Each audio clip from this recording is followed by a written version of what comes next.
Bezrat Hashem, la paracha de la semaine, Acharemot, Shene Bene Aharon, c'était dans la paracha Shminit, Bayom Hashemini, le 8e jour de Yemei Amilouim, qui était le premier Nissan. Donc là, on revient maintenant sur le sujet, ça fait quelques parachutes qu'on a parlé du premier Nissan, où ils sont morts, Nadav, Va'avihu, les enfants de Aharon. Donc le Zohar Kadosh, il dit justement parce qu'ils sont rentrés dans Kodesh HaKodashim et donc ils n'avaient pas le droit, ils n'avaient pas la permission de rentrer. Donc maintenant voilà, c'est ce qu'il faut comprendre. C'était quoi exactement leur faute de Nadav Avihu. Donc on va essayer d'élaborer un petit peu sur les Neshamot de Nadav Avihu. Donc on sait que Nadav Va'avihu, d'abord, c'est sur les lettres Nadav. Sur les lettres Nadav, tu as déjà le Shem Ben Dalet. Alors Ben Dalet, comme tu dis par exemple le fils Dalet, c'est quoi Dalet? C'est 4. Il te dit ça va contre les 4 enfants de la Torah. C'est qui les 4 enfants de la Torah? Ben c'est un fils, Arba c'est 4. Donc comme tu dis 4 fils. Et c'est qui ces 4 fils, ces 4 enfants de la Torah? Il te dit, la Torah, elle a parlé de Adam Arishon, c'est 1, et c'est 3 enfants. C'est-à-dire de la paracha de Bereshit. Adam Arishon, c'est 1, 3 enfants, c'est qui? C'est Caïn Ve'evel. Ensuite, après 130 ans, il a eu Shet. Donc, c'est les 3 enfants de Adam Arishon. Il te dit, Nadav, c'est Ben, c'est un fils, Arba 4. C'est-à-dire 4 fils. 4 enfants, en fait, c'est Adam Arishon et ses 3 enfants. Il te dit que chez Kulam Nichlelu Ben Nadav Va'avihu. C'est incroyable, ça veut dire que les enfants de Aaron, qui s'appellent Nadav Va'avihu, ils incluaient en eux, c'est-à-dire tout était c'était inclus en eux, Adam Arishon et ses 3 enfants. Shishne Mayu Echad Liotam Bilti Nashim. Maintenant, pourquoi Nadav Va'avihu, ils devaient mourir ensemble? Ils sont considérés comme un, comme par exemple le Harizal, il dit que c'est le Netzar Vahod, Trepal Gegoufa, 2 moitiés de corps. Alors pourquoi il s'appelle 2 moitiés de corps? Il dit le Harizal, parce qu'ils n'étaient pas mariés. Et en fait, c'est le Zohar, la source, c'est le Zohar HaKadosh. Il dit c'est la raison pour laquelle ils ont dû mourir ce jour-là, parce qu'ils n'étaient pas mariés. Ils n'étaient pas mariés, parce qu'eux, ils sont du Shoresh de Bina, et pour rentrer dans Kodesh HaKodesh, il fallait Abba. Donc il fallait qu'ils associent Aaron, qui est Chochma, et là, il ne serait pas mort. Et celui qui se marie, alors il peut obtenir ce niveau de Chochma. Eux, ils ne l'avaient pas. Donc, pourquoi ils sont considérés un? Ces Neshamot-là, qui étaient des grandes Neshamot, on vient de dire que ces 2 Neshamot, ils incluent Adam Arishon et ses 3 enfants. Et les 2 Neshamot d'Adav Va'avihu, en fait, ils sont seulement 1. Et pourquoi ils sont 1? Parce qu'ils ne sont pas mariés. Ve'otiot, et les lettres maintenant, Av de Avihu, on a fait maintenant les lettres Nadav. Maintenant on va faire les Dev Avihu. On va commencer par Av, le Aleph Bet. Le Aleph Bet de Avihu et Remez la Adam Arishon. Donc Av c'est comme le père. Donc le père de tout le monde, le père de la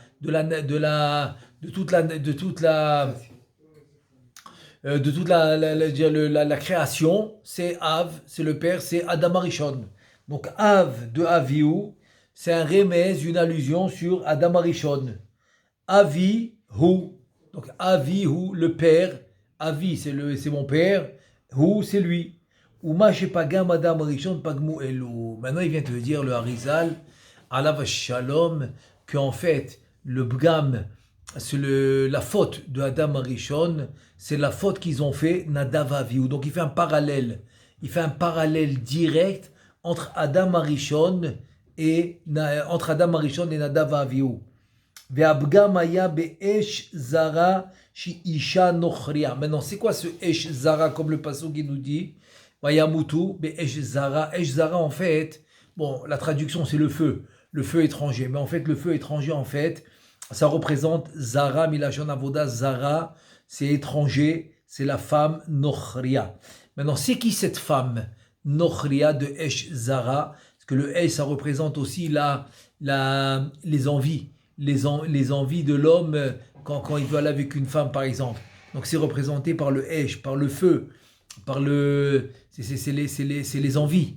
Et il te dit, ce Esh Zara qui est cette femme Zara, c'est qui? C'est Chava Rishona. Ça veut dire que le Harizal nous explique qu'il y avait deux Chava. Il y avait ce qu'on appelle la Chava Rishona, et ensuite la deuxième. La première, en fait, c'est la Chava, c'est écrit Lokiblet Maruto. Elle n'a pas accepté que Adam Arishon domine parce qu'ils ont été créés ensemble. Comme ils ont été créés ensemble, donc elle n'a pas accepté la domination de Adam Arishon sur elle. Donc Akadosh Baruch Hu, il a vu que c'était impossible, comme c'est arrivé le 4e jour de la création, spirituellement, donc même physiquement, et dans la matière, dans le monde de la matière aussi, c'est impossible. Dans le 4e jour, le soleil et la lune, Shne Melachim Beketer Echad, donc c'était pas possible de les avoir au même niveau. Donc la même chose dans le masculin et le féminin, c'est impossible de les avoir au même niveau, parce que le monde il peut pas tenir. Il peut pas tenir, donc chacun il a sa place. Mais les atid lavo, ateret ba'ala, donc la femme elle va dépasser le mari, elle va devenir la couronne de son mari. Donc là elle va arriver, mais c'est pas le moment. C'est pas le moment. Ça va être les atid lavo, ça va être après le tikkun, après la réparation de la faute de Adam Arishon. Dès qu'on aura fini la réparation des Sheva Melachim, de la Fah, des 288 étincelles de sainteté, avec la réparation de la faute de Adam Arishon, là oui, là elle va monter de niveau. Donc des fois, ce qui arrive, c'est que, par exemple, c'est ce qui arrive dans la société, que par exemple, la femme, elle veut prendre la place, elle veut prendre la place de l'homme. Pourquoi? Parce que ça s'appelle précipiter le ketz, précipiter la rédemption, et ça ne peut pas se faire. Ça veut dire qu'il y a un issour, il y a une interdiction de vouloir précipiter le moment qui n'est pas encore arrivé. C'est-à-dire qu'il faut attendre le moment où Béhémet, la femme, elle va dépasser l'homme. Mais pour l'instant, il ne peut pas être au même niveau, et c'est pour le bien. C'est pour le bien de la société, pour le bien de la maison, pour l'équilibre du couple, pour qu'il puisse vivre un meilleur équilibre, etc., un shalom, pour qu'ils vivent en shalom. Donc pour avoir ce shalom, cette paix, il faut que chacun a sa place. Et donc ça, elle n'a pas voulu. La première Chava n'a pas accepté. Donc Akadosh Baruch Hu, il a vu qu'il n'y avait pas de solution. Il était obligé d'en créer une deuxième. Donc cette première qui n'a pas accepté, c'est devenu la fameuse, c'est le Samer Mem, c'est-à-dire c'est le Samer Mem en Nekeva, le Samer Mem en féminin. C'est le Lamed Yud, je vais l'épeler parce qu'on ne peut pas dire son nom complet. Alors Lamed Yud, ensuite Lamed Yud, ensuite Taf. Donc bon, on n'a pas le droit de prononcer son nom. Donc je répète, Lamed Yud, ensuite Lamed Yud, et ensuite Taf. Donc elle, qu'est-ce qui s'est passé? Nisgavra ima Adam Arishon Kodem Chava. C'est-à-dire que elle a eu une relation avec Adam Arishon avant la deuxième Chava. Velazé amar les autres ikare isha, velo leacheret.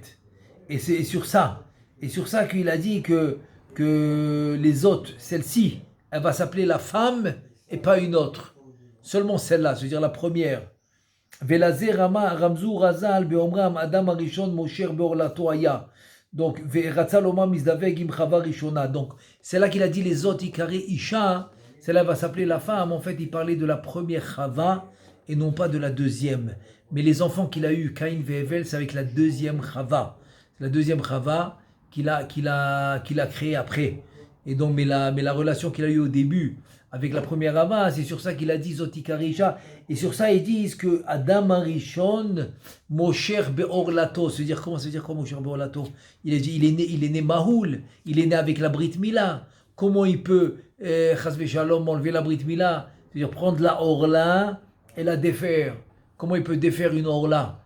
Et il est né déjà avec la Brit Mila. Donc en fait, ce qui nous explique le Harizal, c'est le fait qu'il est parti avec cette première Chava, qui finalement représente les forces du mal féminine dans la Sitra Hara, parce que dans la Sitra Hara, ça représente les forces de mal masculin, et la Medioud, ensuite Tav, ça représente les forces du mal féminin. Donc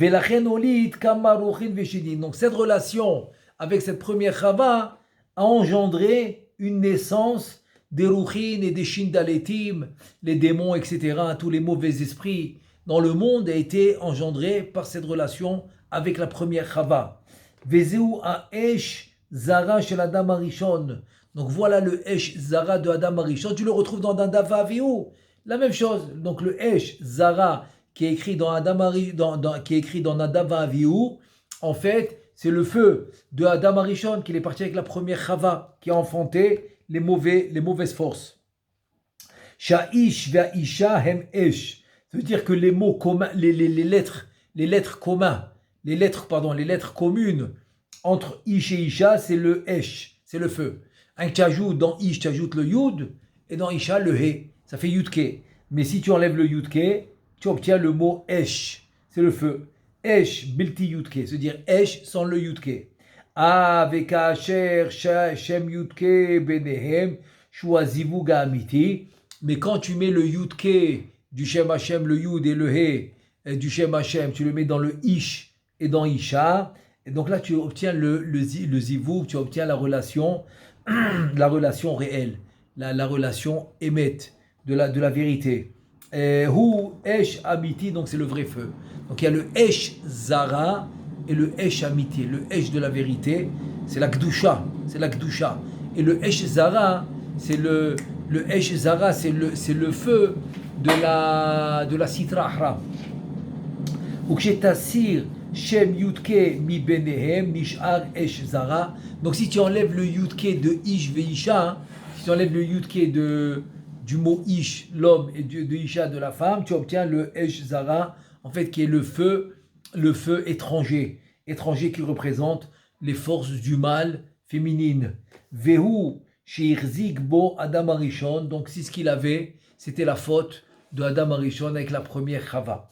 Et maintenant, à Nadav Avihu, on voit maintenant le parallèle direct entre Adam Arishon et Nadav Avihu. Ve'ata Nadav Avihu chazru ve'kilkelu beze atzmo. C'est-à-dire que Nadav Avihu, ils ont refait la même erreur. Ils ont refait la même erreur que Adam Arishon. Et c'est pour ça que la Torah va l'appeler Esh Zara, le feu étranger. Le feu en fait de la première Chava, qui est le Lamed Yud, ensuite Taf.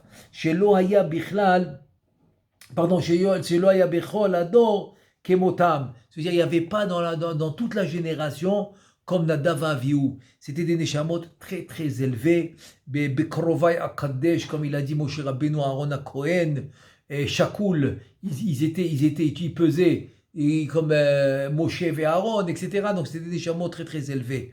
Donc c'est pour ça qu'ils sont comparés directement à Adam Arishon. Donc Kaviachol, Nadav Avihu sont revenus faire la faute de Adam Arishon. Maintenant, c'est quoi leur faute? Alors une des raisons qui est écrite dans le Zohar Kadosh, ils avaient bu du vin. Shtuye yain. Gamken chata Adam Arishon. Maintenant, si tu me dis que le parallèle direct entre Nadav Avihu et Adam Arishon, donc Esh Zara de Nadav Avihu, tu m'as expliqué dans Adam Arishon. Maintenant, il faut m'expliquer Shtuye Yain de Nadav Avihu dans Adam Arishon. Il te dit, regarde, Chava, ki Chava sachata anavim venatna lo im hashmarim. Ça veut dire que Chava, elle a essoré, elle a pressé des raisins et elle les a donnés à boire. C'est-à-dire c'était déjà un niveau spirituel beaucoup plus élevé avant la faute. Donc rien qu'à presser les raisins, c'était déjà du vin. Mais elle a donné à boire avec les shmarim. En fait, il y a le yain ha-meshaker et le yain ha-mesameach. Donc le yain ha-mesameach de la simcha, c'est le yain de la gdusha, de la sainteté. Donc elle a mélangé avec les shmarim. Les shmarim, dans le Zohar Kadosh, ça représente la sitra ahra, les mauvaises forces. Donc Kaviachol, elle a mélangé le tov et le ra. Donc elle lui a donné à boire, elle a pressé les raisins, elle a mélangé la gdusha avec la sitra ahra, elle lui a donné à boire. Donc voilà le vin de Adam Arishon, comme dans Nadav Avihu. Donc que Chava, elle lui a pressé les raisins et elle lui a donné à boire avec les shmarim, avec la lit de vin. Shehem etz hadaat tovara. Donc c'est le bien, elle a mélangé la gdusha avec la sitra ahra, le bien et le mal. Ava la yain atov bli shmarim asher mesameach Elohim va'anashim iniach oto. Mais le vin le vin qui est kulotov, c'est-à-dire le vin mesamer, s'appelle yain mesamer, sans les shmarim, sans la citrahra, seulement la gdusha, il l'a mis de côté. Il l'a mis de côté, c'est pour cela, Velachem Amar, Elohim midatadin ne'epar lesimcha. Ve'ain acher, koschemar male, massage, v'jishto, reshaim, shibrehem, etc. Donc, kaviachol, c'est pour ça que c'est employé dans la Maaseh Bereshit, le nom Elohim, qui est la gvura, qui est la rigueur, parce que justement, le vin sans les shmarim, ça veut dire sans les mauvaises forces, sans la citrahra, il a mis de côté. Donc, Kaviachol, il le mélange. Donc, c'est ça, Etzadat Tovara. Il a mangé du Etzadat Tovara. C'est-à-dire, il a mélangé le bien et le mal. Alors que lui, il a été créé qu'avec le bien. Kulotov. Mais ce mélange, c'est ça la faute. Donc, c'est exactement le parallèle, encore une fois, entre Nadav Aveo et Adam Arishon. Ve'od, Chata Adam Arishon, Sheratza le'akriv, Maintenant, Adam Arishon, il faut savoir une chose, c'est que Adam Arishon, en fait, il avait en lui toutes les neshamot qui devaient recevoir la Torah. C'est-à-dire tout le Am Israël était en Adam Arishon. Maintenant, les Goïm, ils étaient où? Ils étaient où? Tout le monde pose la question. Le Harizal, il explique que les Goïm, en fait, c'est avant que Adam Arishon y naisse, il y avait toutes les créations qui devaient naître, mélangées. Et donc maintenant, le choix qu'il fallait faire, c'est à savoir quel neshama, c'est qui les neshamot qui vont recevoir la Torah. Donc finalement, toutes les neshamot qui voulaient recevoir la Torah, ils ont été réunis dans la neshama qui s'appelle Adam Arishon. Donc toutes les neshamot qui devaient recevoir, donc on va dire tout le Am Israël s'est réuni là-bas. Donc tous les Umot HaOlam, c'est ceux en fait qui n'ont pas voulu recevoir la Torah. Donc quand le Midrash ou la Gemara nous dit que Akadosh Baruch Hu, il a commencé à demander aux nations, est-ce que vous voulez recevoir la Torah? En fait, on parle avant la naissance de Adam Arishon. Donc il y a eu déjà cette séparation. Donc Adam Arishon, il va naître, en fait, ça va englober toutes les neshamot de Am Israël qui sont en lui. Très bien. Maintenant, les Umot HaOlam, eux, ils n'ont pas accepté la Torah, donc ils vont naître différemment. Ils vont naître comme des nations, comme les nations, les 70 nations, qui vont s'appeler les Goïm. C'est pour ça qu'aujourd'hui, il y en a un, il va naître, il est Goï, un autre, il va naître, il va être juif, tout simplement. Est-ce qu'il fait partie de ceux qui ont accepté la Torah dans le monde des Neshamot, ou bien, Chas v'Shalom, il fait partie de celui qui n'a pas voulu accepter la Torah, donc il va naître comme un Goï. Donc il te dit ça maintenant, ça c'est ce qui s'est passé avant la naissance. Maintenant, très bien. Adam Arishon, il va naître. Donc voilà, la séparation, elle s'est faite. Adam Arishon d'un côté, Umot HaOlam, les nations de l'autre côté. Très bien. Qu'est-ce qu'il fait Adam Arishon? Il dit, attends, on n'a pas réussi dans le monde des Neshamot à ramener tous les Neshamot ensemble pour accepter la Torah, pour faire Nahat Ruach HaKadosh Baruch Hu, pour faire la volonté d'Hachem. Et comme Adam Arishon était chassid gadol, c'était un chassid, c'est-à-dire il voulait faire plaisir à Kadosh Baruch Hu. Nahat Ruach, il voulait faire Nahat Ruach à Kadosh Baruch Hu. Donc qu'est-ce qu'il a décidé? Il a décidé que dans ce monde, après la naissance, il a décidé d'aller chercher toutes les neshamot des Goïm, les neshamot des Umot, des 70 nations. Et c'est ce qu'il voulait faire. Pour les amener, Tahat Kanfei HaShechina. Donc c'est ce qu'il voulait faire Adam Arishon. Donc en fait, il voulait faire par rapport à Nahat Ruach, pour faire la volonté divine, pour faire la volonté d'Akadosh Baruch Hu. Mais c'était pas la volonté d'Hachem. Pourquoi? Parce que le choix était déjà fait dans le monde des Neshamot. Donc on ne pouvait plus revenir en arrière. Donc ce qui s'est passé, c'est que, voilà, comme il le dit ici, je lis tout de suite dans les mots, donc la faute, Ve'otrata Adam Arishon, il a fauté Adam Arishon, Sheratza, Le'akriv, Kol ha'umot, Tachat Kanfei HaShechina, il a voulu ramener toutes les nations. Alors dans Tachat Kanfei HaShechina, ça veut dire dans la Gdusha, Ve'garam lo Kol ha'ra'a ba'alav, Ve'alenu bazeh ha'galou, donc voilà, ça nous a coûté 6000 ans. Puisque nous, on faisait partie des Neshamot qui étaient dans Adam Arishon, donc ça nous a coûté 6000 ans de galout, d'exil, de tout ce qu'on a vécu jusqu'à aujourd'hui et qu'on continue à vivre. Et voilà, tout ça, c'était pourquoi? Parce qu'ils voulaient ramener les Umot HaOlam, les nations, mais c'est eux qui l'ont fait tomber. C'est-à-dire que c'est comme maintenant quelqu'un, il va aller par exemple dans un endroit dans un endroit, c'est-à-dire qui est complètement contraire à la Kedusha. Et pourquoi pour amener un juif? Mais c'est un risque. C'est un risque. Peut-être que oui, il va réussir, mais peut-être que c'est le contraire. Que c'est eux qui vont réussir à le à le faire tomber. Donc c'est exactement ça l'exemple. Donc c'est ce qu'il a fait. Lui, il est parti les chercher et ils l'ont fait tomber. Et c'est ça qui nous a coûté maintenant les 6000 ans. Donc en fait, les 6000 ans de réparation. Donc voilà. Donc voilà encore une fois un lien direct avec Nadav Avihu. Vega Moshe Rabbeinu la Vashom Nirshal Bazé. Umed Bamidbar. Donc voilà que Moshe Rabbeinu, il a eu la même erreur. Il a eu la même erreur que Adam Arishon, puisque Moshe Rabbeinu, il a voulu ramener le Erev Rav, alors que le Erev Rav, il ne devait pas les amener. Eux aussi, ils ne faisaient pas partie, ils ne font toujours pas partie de Am Israël. C'est pour ça que le Zohar Kadosh, il dit, pour que Moshe Rabbeinu vienne libérer le Am Israël, pour la rédemption finale, il doit finir le Erev Rav. Il doit finir avec le Erev Rav, et là on aura Bezrat Hashem la rédemption finale. Donc voilà encore un autre exemple où Moshe Rabbeinu aussi s'est trompé. Tu dis Shlomo Amelech aussi. Gam Shlomo Amelech alav shalom chata gaou be'akravat hagerim. Donc c'est pour ça qu'il était marié avec 1000 femmes. Il n'était pas marié avec 1000 femmes parce qu'il allait avec 1000 femmes, pas du tout. C'est parce qu'en fait il voulait ramener lui aussi les nitzotzot, les étincelles de sainteté. Donc tu vois tout cela. Que ce soit Nadav Avihu, Moshe Rabbeinu, Shlomo Amelech, il voulait bien faire, mais quand c'est pas la volonté d'Hachem, ça s'appelle une faute. Donc c'est pas la volonté d'Hachem. C'était pas la volonté d'Hachem, justement, de vouloir maintenant amener des Neshamot qui n'ont rien à voir avec Am Israël. Donc en vouloir faire ça, c'est ça qui les a fait, et ça s'appelle la faute, c'est ça qui les a fait fauter, et c'est ça qui fait reculer, qui fait retarder. C'est ça qui fait retarder la rédemption. C'est ça qui fait retarder la rédemption parce que ça leur donne du mérite. Ça leur donne du srout. Et donc c'est pour ça que la rédemption a été retardée. C'est comme un exemple. Un exemple que par exemple, le fait par exemple d'accepter de la tzedaka d'un goy, par exemple, pour soutenir une yeshiva. Voilà, par exemple, j'ai une yeshiva. Et donc un goy, il vient, il me dit, écoute, j'aime beaucoup ta yeshiva. Alors je veux la supporter. On n'a pas le droit d'accepter. Si on accepte un don d'un goy, alors ça fait retarder la rédemption. Ça fait retarder la Géoula.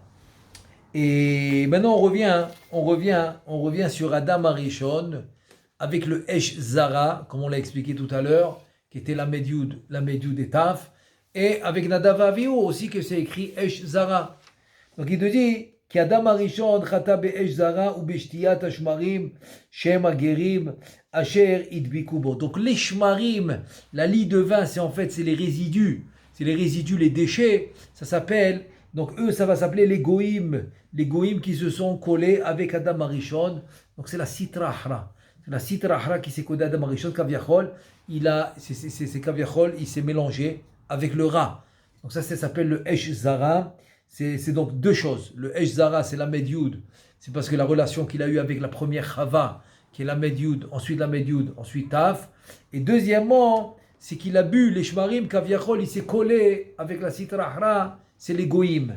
Et là, il te dit, Vegam, donc Nadav Avihu. Maintenant, on va voir la relation directe avec Nadav Avihu.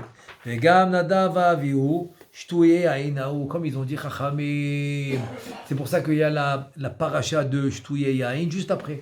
Juste après, il y a la paracha de Shtouye Yain dans la Torah, juxtaposée avec la mort de Nadav Avihu.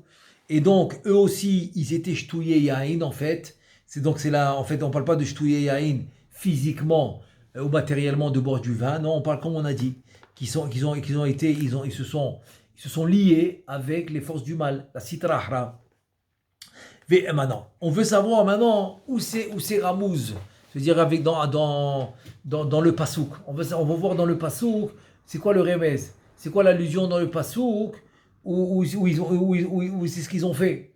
Il te dit comme ça, il te dit Nirmazé Pasouk, qui dit Ashlehat Ta'ot, Ahare Mot Shene, donc le Pasouk Ahare Mot Shene Bene Aaron. Te dit alors tu fais le mot achare, ensuite mot, shene, ça devient racheté vote, meesh, mot c'est même, aleph, achare c'est aleph, shene c'est shin, ça fait même, c'est-à-dire même aleph, shin, il te dit Shene Bene Aharon. Shene Bene Aharon, Sofetevot. Tu prends maintenant les Sofetevot, ça fait Yain. Donc, Acharemot, Shene Behipur, tu renverses les lettres, ça te donne Chatou. Ils ont bu. Ils ont bu. Et Imken. Donc, tu vois, c'est entre les Rachetevot et les Sofetevot, tu arrives à voir le remez, l'allusion. Imken, Nirmaz Bapaso, Kashene, Ashne Chataot. Donc tu vois maintenant les deux fautes qu'ils ont fait, et le Esh Zara, Esh Touye Yain, comme Adam Arishon. Donc on voit la relation directe entre les Neshamot de Adam Arishon avec Nadav Avihu.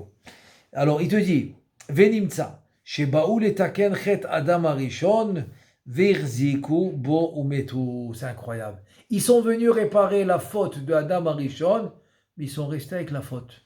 Ils sont restés avec la faute et c'est pour ça qu'ils sont morts. En deux mots, pourquoi ils sont morts? Parce qu'ils n'ont pas réparé la faute, ils sont restés avec la faute. C'est-à-dire que des fois, l'homme, il vient dans ce monde pour réparer quelque chose de spécifique. Et qu'est-ce qui se passe? Au lieu de réparer, il reste avec. C'est-à-dire que quand il y a des tendances, mauvaises tendances dans l'homme, qui sont contre la Torah, c'est parce que c'est ça qu'il est venu réparer. Quand il y a une difficulté, et c'est quelque chose qui est contre la Torah, donc il faut savoir que c'est ça qu'il est venu réparer. Donc eux, ils sont venus en fait réparer la faute de Adam Arishon, mais ils se sont connectés avec. Donc ils sont restés avec et c'est comme ça qu'ils sont morts. Kishneem tere palge goufa, comme on a dit, avou mais Adam. C'est-à-dire qu'en fait c'est deux moitiés de corps parce qu'ils n'étaient pas mariés, donc c'est Netzach Varod. Donc c'est de tere palge goufa, goufod, ils viennent les deux moitiés de corps, qui viennent en fait de Adam Arishon. Ou mitou shne mitot, ils sont morts, deux morts. Achare mot, ratzalomat ata. C'est-à-dire que ils sont morts à Acharemot, comme la Torah nous l'indique au début de la paracha. Acharemot, ils sont morts. Ata, c'est maintenant. Ube korvatam lifne Hashem mikodem. Ube korvatam, quand ils se sont rapprochés d'Hashem avant. Avant, c'est-à-dire vayamutu bisman Adam Arishon. Incroyable. C'est-à-dire c'est aussi le remez, l'allusion. Ube korvatam lifne Hashem, ça c'était mikodem. Mikodem, c'est Adam Arishon. Donc on voit qu'ils sont morts. Ata, maintenant. Acharemot, c'est maintenant. Valbekorvatam lifne. Lifne, c'est avant. Lifne, c'est avant, c'est dire Adam Arishon. Donc en deux mots, ils sont morts deux fois pour la même raison. Parce qu'ils n'ont pas été metaken. C'est-à-dire que des fois, le Gilgoul, il peut partir de ce monde sans rien réparer. Sans rien réparer, chas shalom. Pourquoi? Parce qu'il va rester avec la même faute. Donc c'est ce qui s'est passé avec Nadav Avihu. Il devait réparer la faute d'Adam Arishon. En fait, deux fautes principales. Esh Zara, comme on a dit la Medioud ensuite Taf, et Shtouye Yain. C'est ça qu'ils devraient réparer. Et non, ils sont restés avec la même. Donc c'est pour ça qu'ils sont morts. Velachen Amar Moshe le Aaron. Pour ça, maintenant tu vas comprendre. Pourquoi Moshe il dit à Aaron, Hem gdolim mimeni u mimcha. Comment Moshe il peut dire à Aaron, mais attends, eux ils sont plus grands que moi et toi ensemble. Ki hem ba'u me'av ve'anachnu me'hevel. C'est-à-dire que nous on est venus de Hevel, qui est, parce qu'on sait bien que Moshe Rabbeinu, c'est les Rachetevot. Moshe, c'est même Moshe. Shin, c'est Shet. Et le He, c'est Hevel. Donc on sait qu'un des Gilgoul de Moshe, c'est Hevel. Donc Moshe, il vient de Hevel. Et Aaron aussi, c'est ce qu'il lui dit maintenant Moshe. Mais eux, Nadav Avihu, ils viennent de Av. Av, c'est Adam Arishon. Donc Kaviachol, c'est pour ça que Moshe, maintenant, il va dire à Aaron que Nadav Avihu sont plus grands que nous. Ils sont plus grands que nous parce que nous on vient de Hevel et eux ils viennent de Adam Arishon. Vetim tsaem beremez. Et c'est quoi le remez? Que eux ils sont de Adam Arishon et nous de Hevel. Te dit Nadav ve'avihu. Donc Nadav, ça veut dire on a dit le Ben, c'est le fils.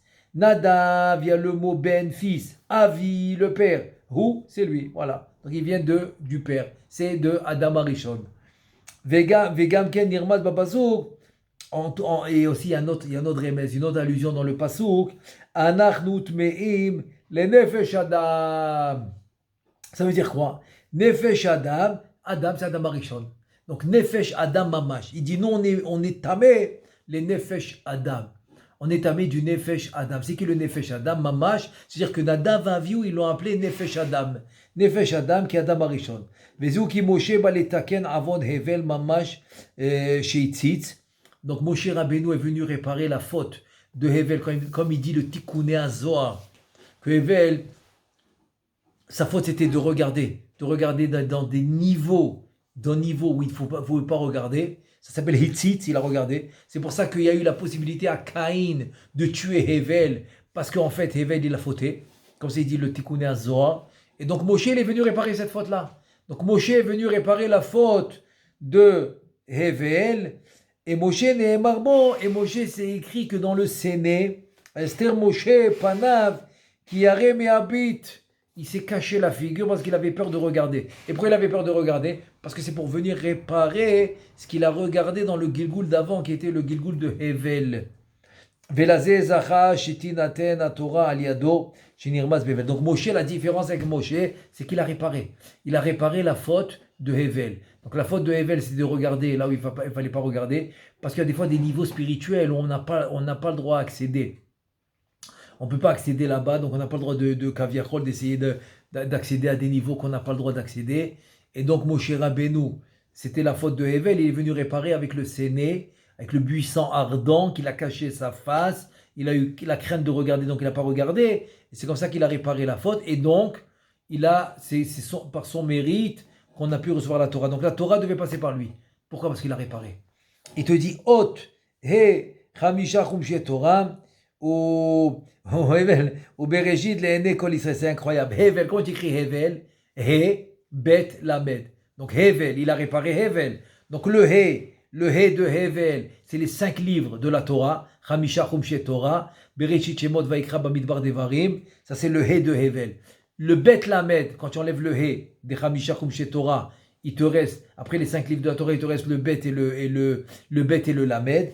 Donc le Bet et le Lamed, c'est Bereshit, c'est le début de la Torah, et le Lamed, c'est la fin de la Torah, les Enekol Yisraël, ça finit avec un Lamed, très, très sympa. Donc en fait, on voit de là le truc incroyable. C'est que en fait, la moralité dans tout ça, c'est que si l'homme y répare ce qu'il est venu réparer, il peut atteindre des niveaux incroyables, comme on voit dans Moshe. Il a réparé ce qu'il a réparé, donc c'est par lui que la Torah est venue. Mais si Chas Shalom, l'homme y reste avec la même faute qu'il était dans le Gilgul précédent, donc Chas Shalom, ça finit comme Nadav Avihu.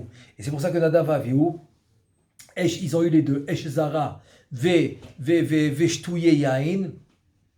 Donc c'est ça, Acharemot. Ils mettent tout, ils sont morts. C'est ça que ça veut dire Acharemot. Acharemot, ça veut dire en fait, ils n'ont pas réparé.